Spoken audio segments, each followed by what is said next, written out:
एका दुचाकीस्वाराला त्याच्या शाळकरी मुलीसह क्रेनमध्ये घालून नेण्याच्या घटनेची चौकशी करावी आणि दोषींवर कडक कारवाई करावी अशी मागणी शिवसेनेच्या वतीने निवेदनाद्वारे करण्यात आली आहे।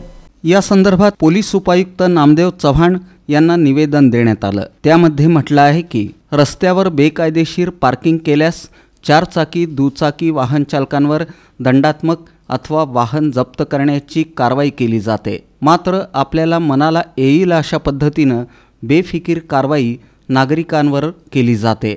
एखाद्या नागरिकानं काही कामानिमित्त 10 ते 15 मिनिटं कळत न कळत वाहन रस्त्याच्या कडेला लावलं असता अचानकपणे क्रेनची गाडी येऊन त्या वाहनाची शहानिशा न करताच ते उचललं जातं। संबंधित वाहन चालकाला याबाबत काहीही माहिती नसते। आपलं वाहन कोण घेऊन गेलं याबाबत तो अनभिज्ञ असतो। या वाहनावरील काम करणारे कर्मचारी अत्यंत उर्मटपणे अरेरावीची भाषा बोलतात। एखाद्या वाहन चालकाकडे या उचललेल्या वाहनात मौल्यवान वस्तू, पैसे, कागदपत्र असतात। अशा वस्तू गहाळ झाल्यास याला जबाबदार कोण? अनेक महिला आपलं वाहन उचलल्यामुळं त्या क्रेनच्या गाडीमागं पळत सुटतात। त्यात अपघात होऊन काही गंभीर परिणाम होऊ शकतो। नुकतंच एका वाहन चालकाला रस्त्यावर वाहन लावल्यामुळं कारवाईच्या नावाखाली त्याच्या मुलीसहित क्रेनमध्ये घालण्यात आलं। त्यामुळं सोलापूर शहराची अब्रू वेशीवर टांगण्यात आली। या निंदनीय कारवाईमुळं वाहतूक शाखेची छितू झाली। याला जबाबदार कोण? या घटनेची चौकशी होऊन दोषींवर कडक कारवाई करण्यात यावी अशी मागणी शिवसेनेचे शहर प्रमुख प्रताप चव्हाण, विद्यार्थी सेनेचे महेश धाराशिवकर, नगरसेवक गुरुशांत धुत्तरगावकर, परिवहन समितीचे सभापती तुकाराम मस्के यांनी केली। यावेळी सुनील शेळके, विजय पुकाळे, उमेश गायकवाड, बाळासाहेब गायकवाड, रेवण बुक्कानुरे, जर्गीस मुल्ला, रियाज शेख आदी उपस्थित होते। नेल्यानंतर त्याच्या गाडीच्या मागे किती तर कमिशन आहे, ते कमिशन जास्तीत जास्त मिळवून ज्यादा पैसे मिळवण्याच्या लोभापायी हे कर्मचारी, मुळात ते कर्मचारीच गुन्हेगार प्रवृत्तीचे आहेत।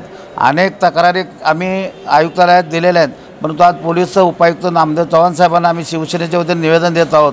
त्वरित या क्रेन रद्द करावं आणि क्रेनवर काम करणाऱ्या कर्मचाऱ्यावर कारवाई करावी। कामात हटेल, एम्प्लॉयमेंट चौक, सुप्रजा पावभाजी, नवी पेठ, जिल्हा परिषद आणि कोर्ट एवढ्या ठिकाणी गाडी फिरत असते।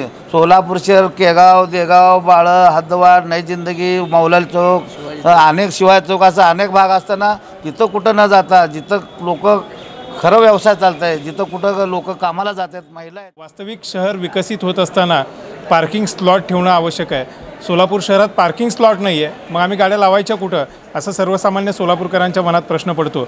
आणि पार्किंग स्लॉट न देता नो पार्किंगवर तुम्ही कारवाई कशी काय करू शकता, ही विचारणा आज आम्ही उपायुक्त नामदेव चव्हाण साहेबांना केली।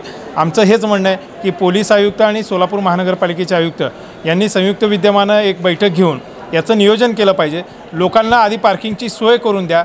सोय करून दिल्यानंतर जर ते बेशिस्तीने वागत असतील तर निश्चितपणे त्यांच्यावर कारवाई करा। आणि ज्या कारवाई करणाऱ्या गाड्या, ज्या क्रेन आहेत, त्या कायदेशीर कागदपत्रांची पूर्तता न करणाऱ्या आहेत, त्याच्यावरील कर्मचारी यांची कुठलीही म्हणजे त्यांचं चारित्र्य व्यवस्थित नाही आहे, ते नागरिकांशी उद्धटपणे वर्तणूक करतात, तर या संदर्भामध्ये ताबडतोब कारवाई करण्याची विनंती शिवसेनेच्या वतीनं आम्ही केली आहे। सोलापूर शहरातील वाहतूक पोलिसांची जी टोईंग व्हॅन आहे ती रोज नवे नवे पराक्रम करत आहे। गाड्याच्या ऐवजी विद्यार्थिनी पालकांनाच बसून नेण्याचा पराक्रम देखील त्यांनी करून दाखवलेला आहे। आणि जे टोईंगचे कर्मचारी आहेत त्यांचं वर्तन एखाद्या गुन्हेगाराला सुद्धा लाजवेल असं आहे। आणि ही जी गाडी आहे ती शहरातील विशिष्ट ठिकाणीच कारवाई करते आणि त्यांना जे काही सोयीसुविधा पुरवल्या जातात किंवा काही लोक त्यांना हप्ते देतात त्यांच्या हॉटेलसमोरच्या गाड्यांवर कसलीही कारवाई केली जात नाही असा शिवसेनेचा स्पष्ट आरोप आहे।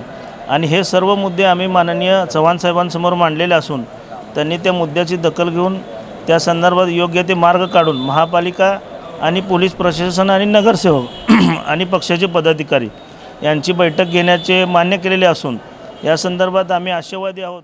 शिवाजी चौक मंगल कार्यालय याच्यासमोर जे होतं त्या ठिकाणी या गाड्याच जात नाहीत आणि शिवाजी चौकात तर आमच्या बसस्टॉप पूर्ण म्हणजे परिवहन खात्यातर्फे निवेदन दिलेलं आहे की पूर्ण रिक्षानं ते पूर्ण घेरलेलं असतं। बससुद्धा गावाला लोकांना रस्त्यावर जाता तर येत नाही, पण बसमधनं उतरताना पॅसेंजर शिवाजी चौक ते कोतम चौक जाणारा जो तो मार्ग आहे त्या मार्गावर भीमराव शिवरायचं ते हे आहे, तिथं पूर्ण रिक्षानेच घेरलेलं असतं।